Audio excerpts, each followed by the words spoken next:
只需要3种材料就能做出香甜软糯的小甜点。准备红枣若干，糯米粉70克，牛奶一些，跟我一起动手做一做吧。准备这种已经去过枣核的红枣，剪开一边，像这个样子。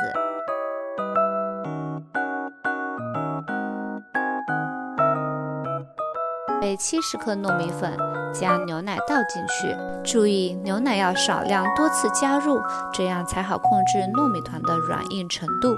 然后搅拌搅拌，用手给它和匀，不要和得太湿，不然蒸出来软趴趴黏唧唧的。然后把糯米团捏成这样一小块，塞进红枣里，全部塞好就是这个样子了。